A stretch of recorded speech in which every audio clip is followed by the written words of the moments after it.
జనసేన అధినేత పవన్ కళ్యాణ్ దూకుడు పెంచారు. తన పార్టీకి సంబంధించినటువంటి విధానాల విషయంలో ఎన్ని అడ్డంకులు వచ్చినా తాను అనుకున్నట్టే జరగాలి అనేటువంటి సంకేతాన్ని ఇచ్చేశారు. ముఖ్యంగా శాసన మండలి ఎన్నికల వేదికగా అనేక పరిణామాలు సాగుతున్నాయి. నాగబాబుని ఎమ్మెల్సీ చేసి మంత్రి పదవి ఇస్తాము అంటూ స్వయంగా పవన్ కళ్యాణ్ ప్రకటించారు. దానికి ముందే చంద్రబాబు అధికారికంగా ప్రకటన విడుదల చేశారు. అలాంటి నాగబాబుకి ఈసారి శాసన మండలి కోటాలో ఎమ్మెల్యేల కోటాకు సంబంధించినటువంటి ఎమ్మెల్సీగా ఎన్నికయ్యేందుకు అడ్డంకులు మొదలయ్యాయి. ముఖ్యంగా తెలుగుదేశం పార్టీ శిబిరం నుంచే ఇలాంటి అడ్డంకులు వేయడం ప్రారంభించారు. దీన్ని పవన్ కళ్యాణ్ గ్రహించారు.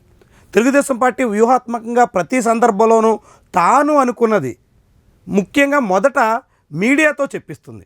అది ఈనాడు, ఆంధ్రజ్యోతి ఇలాంటి మీడియా సంస్థల ద్వారా మొదట తన అభిప్రాయాల్ని పబ్లిక్లోకి వెల్లడించి జనం రియాక్షన్ గమనించిన తర్వాత దానికి తగ్గట్టుగా నిర్ణయాలు తీసుకోవడం అన్నది తెలుగుదేశం పార్టీ అధినేత చంద్రబాబుకి వెన్నతో పెట్టిన విద్య. దాన్నే ఇప్పుడు నాగబాబు విషయంలో కూడా అనుసరించారు. నాగబాబు కేంద్రంగా రాజకీయాలకు చంద్రబాబు పూనుకున్నారు.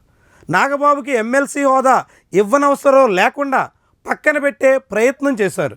దానికి పవన్ కళ్యాణ్ కూడా అంగీకరించారు అంటూ ఈనాడు పత్రికలో రాయించారు. దాన్ని ఈనాడు బ్యానర్ ఐటమ్గా ఈనాడుతో పాటుగా ఆంధ్రజ్యోతితో పాటుగా TV5 ఇలాంటి అనేక మీడియా సంస్థల్లో వరుసగా కథనాలు ఇచ్చారు. నాగబాబుకి రాజ్యసభ కానీ లేకుంటే ఏదైనా మంచి కార్పొరేషన్ చైర్మన్ కానీ ఇలాంటివి కట్టబెట్టడానికి సుముఖత చూపుతున్నారు.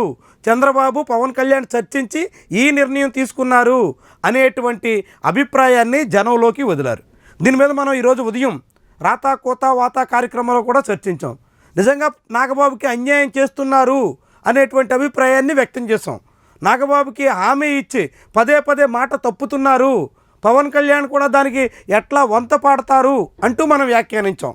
కానీ ఇప్పుడు అనూహ్యంగా పవన్ కళ్యాణ్ వేగంగా పావులు కదుపుతూ తన పార్టీ నుంచి నాగబాబు ఎమ్మెల్సీగా నామినేషన్లు వేస్తున్నారు అంటూ తేల్చేశారు. తమ పార్టీ ప్రధాన కార్యదర్శిగా నాగబాబు చేసిన సేవలకు ఇది గుర్తింపు అంటూ పేర్కొన్నారు. ఇది ఒక ఆసక్తికరమైనటువంటి వ్యవహారం. తెలుగుదేశం పార్టీ మీడియా సహాయంతో నాగబాబుకి అడ్డుకట్ట వేసేటువంటి ప్రయత్నం చేస్తే దానికి అంతే వేగంగా రివర్స్ అటాక్ చేయడానికి జనసేన సిద్ధపడినటువంటి తీరు మాత్రం పవన్ కళ్యాణ్ దూకుడిని చాటుతుంది. తన మీద రాజకీయాలు చేస్తూ తన బ్రదర్, ముఖ్యంగా మెగా బ్రదర్కే ఆటంకాలు కల్పించేటువంటి రీతిలో టీడీపీ అధినాయకత్వం ఎత్తులు వేస్తే దానికి పై ఎత్తు వేయడానికి పవన్ కళ్యాణ్ వ్యూహం రచించినట్టుగా ఇది చాటుతోంది. ఇరు పార్టీలు కలిసి ఉమ్మడిగా కూటమి అభ్యర్థుల్ని ప్రకటించాల్సినటువంటి దశలో వేగంగా తన పార్టీ తరపున నాగబాబు నామినేషన్లు వేయబోతున్నారు అంటూ పవన్ కళ్యాణ్ వెల్లడించినటువంటి వైనం మాత్రం భవిష్యత్తులో కూటమి పరిణామాలకి సంకేతంగా కనిపిస్తోంది. ఇప్పటికే కూటమిలో నారా లోకేష్కి పవన్ కళ్యాణ్కి మధ్య అనేక విభేదాలు ఉన్నాయి అన్న ప్రచారం ఉంది. వాస్తవానికి అది ప్రచారమే కాదు, అలాంటి విభేదాలు చాలా ఉన్నాయి, కింద మీద పడుతుంటాం అంటూ పవన్ కళ్యాణ్ కూడా చెప్పుకొచ్చారు. అలాంటి విభేదాల నేపథ్యంలో ఈ ఎమ్మెల్సీ ఎన్నికల సందర్భంగా చాలా పెద్ద కిరికిరి నడిచినట్టుగా స్పష్టమైనటువంటి సంకేతాలని తాజా పవన్ కళ్యాణ్ ప్రకటన ఇస్తుంది. తెలుగుదేశం పార్టీ మీడియా సహాయంతో నాగబాబుకి బ్రేకులు వేసి ఆయన్ని అడ్డు తొలగించేటువంటి ప్రయత్నం చేస్తే దానికి పవన్ కళ్యాణ్ విరుగుడు మంత్రం జపించినట్టుగా స్పష్టమవుతుంది. వాస్తవానికి నాగబాబుని మంత్రివర్గంలో తీసుకుంటున్నాం అంటూ డిసెంబర్ 11వ తారీఖున చంద్రబాబు నాయుడు ఇచ్చినటువంటి ప్రకటన మీద టీడీపీ శిబిరం నుంచి చాలా వ్యతిరేకత వచ్చింది. టీడీపీలో చాలామంది అభ్యంతరాలు పెట్టారు. నాగబాబుకి ఎట్లా మంత్రి పదవి ఇస్తారు అంటూ విమర్శలు గుప్పించారు.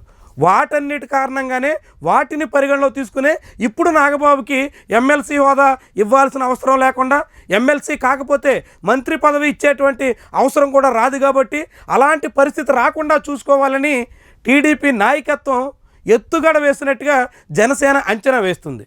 ఆ ఎత్తుగడకి ఇమ్మీడియట్గా పరిష్కారంగా నాగబాబుకి ఎమ్మెల్సీ ప్రకటన చేస్తూ జనసేన ముందుకు వచ్చినటువంటి తీరు మాత్రం ఆసక్తికరం.